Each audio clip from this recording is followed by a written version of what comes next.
안녕하세요. 장혜경입니다. 코로나로 인해서 부부가 함께하는 시간이 길어졌습니다. 누구에게는 좋은 기회가 되기도 하지만 또 어떤 이에게는 익숙지가 않아서 불편해하는 분들도 없지는 않은 것 같습니다. 하지만 결국은 아내와 남편 두 사람이 남게 되지 않습니까? 퇴직을 하거나 은퇴를 하고 또 아이들도 성장해서 집을 떠나면 두 사람만이 여생을 보내야 하기 때문에 지금부터라도 이 부부간의 시간이, 부부만의 시간이 매우 편안하고 즐겁고 또 유익하게 느껴질 수 있어야 하겠습니다. 어떻게요? 훈련을 해야 합니다. 연습이 필요해요. 여러분 한번 생각해 보시겠어요? 우리가 대학을 가고 취직을 하기 위해서 얼마나 열심히 공부를 합니까? 그런데 결혼은 어떻게 하죠? 모두들 결혼하면 뭐 집 걱정, 예식장, 예단 걱정 등을 하면서 정작 아내가 되기 위해서 또 남편이 되기 위해서는 어떤 학습도 어떤 훈련도 없이 일생일대의 그 어마무시한 일을 벌이고 맙니다. 네, 그러다 보니 결혼 생활에 실패하는 분들도 많고요. 대부분의 부부싸움은 말에서 시작이 됩니다. 실제로 이 MIT 대학교의 가트만 박사가 20년에 걸쳐서 이 부부 관계를 과학적으로 연구를 했는데요. 놀랍게도 이혼하는 사람들의 가장 큰 이유가 흔히 말하는 성격 차이 때문이 아닌 부부싸움의 방식 때문이었다는 겁니다. 말 때문인 거죠. 그러니까 대화의 방법이 잘못된 겁니다. 네, 그래서 오늘은 효율적이고 원활한 부부간의 대화법을 좀 이야기하려고 합니다. 대부분의 여성은 관계 지향적인 대화를 합니다. 예를 들어서 출근하는 남편에게 여보 오늘 일찍 오세요 라고 말을 할 때의 아내의 마음은 일찍 귀가해서 당신하고 함께 지내고 싶어요 라는 그런 의미가 담겨 있는데요.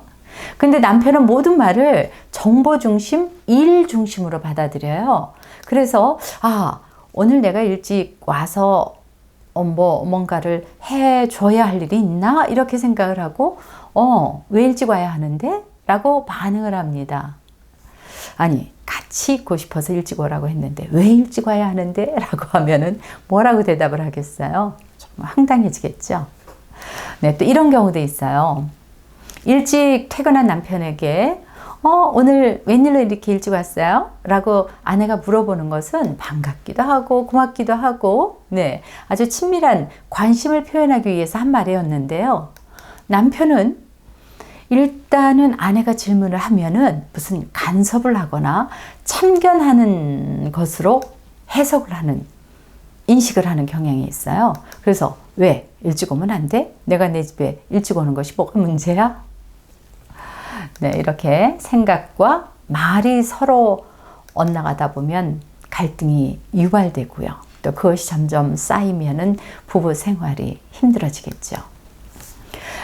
미국 미네소타 대학교 가족연구센터에서 개발한 부부대화법에서 말하는 기술 6가지를 소개하고 있는데요. 오늘 몇 가지만 여러분께 말씀드릴게요.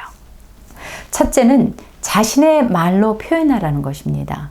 즉 주어가 당신은이 아니고 나는, 내가 등으로 말을 시작하는 겁니다. 당신은 왜 매일 늦는 거예요? 당신은 왜 나에게 아무 이야기도 안 하는 거죠? 당신은 내가 피곤한지 몰라서 그래? 당신은 항상 말투가 문제야. 이렇게 당신은 이라는 말로 대화를 시작하면은 듣는 상대는 이 말하는 내용은 관심도 없고 이 사람이 또 나를 비난하고 있구나, 나에게 참견을 하고 있구나 라고 생각을 합니다. 그래서 바로 공격적인 자세를 취하면서 반발하게 되는 거죠. 자, 그럼 앞에서 한 말을 주어를 나로 바꿔 볼까요? 당신은 왜 매일 늦는 거예요? 나는 당신이 연락도 없이 늦게 들어오면 걱정이 돼요. 당신은 왜 나에게 아무 이야기도 안 하는 거죠? 나는 당신에게서 아무 이야기도 듣지 못하면 무시당하는 것 같고 속상해요. 당신은 내가 피곤한지 몰라서 그래? 오늘 내가 아주 많이 돌아다녀서 매우 피곤해. 당신은 항상 말투가 문제야. 내 생각에는 당신의 말투가 지금보다 더 부드러워지면 우리 대화가 한결 잘 될 것 같아. 네, 이렇게 주어를 나는으로 바꾸면 나는 이렇게 생각하고 이렇게 느낍니다. 하지만 당신은 나와 다른 생각과 또 나와 다른 기분을 가질 수도 있겠죠. 라는 것을 내포하고 있는 겁니다. 네, 이렇게 얘기하면 나의 속마음도 정확하게 전달할 수 있고 또 상대방도 자신을 비난하는 것이 아니니까 화를 내지 않고도 대화를 제대로 할 수가 있게 됩니다. 이해가 되셨나요? 자, 두 번째는 막연한 이야기를 하지 말고 실제로 일어났던 상황과 또 사건에 대해서 말하는 겁니다. 그리고 이 말투 속에 맨날, 항상, 늘, 언제나, 한 번도, 전혀, 절대로 이런 표현은 사용하지 않는 것이 좋습니다. 예를 들어 볼까요? 이제 어제 아침에 일어났던 일이에요. 이제 아이들이 밥은 안 먹고 식탁에서 투닥투닥 하니까 장난을 치니까 아내가 잠시 야단을 쳤어요, 아이들에게. 그런데 다음날 저녁에 남편이 하는 말이 당신은 늘 아침마다 짜증을 내는데 이렇게 얘기를 하는 거예요. 듣는 아내 입장에서 정말 짜증나지 않을까요? 자, 이 말을 이렇게 바꿔보면 어떨까요?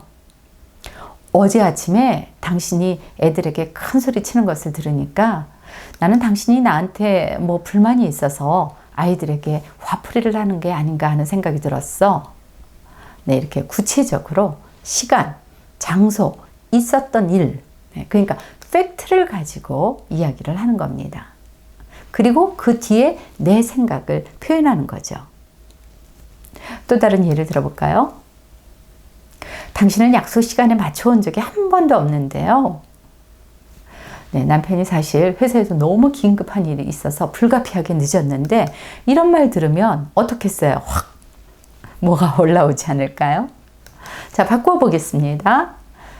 어제 당신이 온다는 시간보다 30분 늦게 오는 걸 보면서 나는 당신이 날 무시한다는 생각이 들었어요.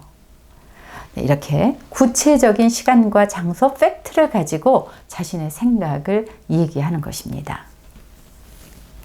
네, 말을 잘한다는 것은 내 생각을 상대에게 정확하게 전달하는 것입니다. 그런데 부부간에는 내가 말을 안 해도 알겠지, 혹은 대충 말해도 알아서 듣겠지 하는 경우가 많습니다. 네, 그러다 보면 전혀 생각지 않은 방향으로 각각 해석하고 또 오해도 생깁니다.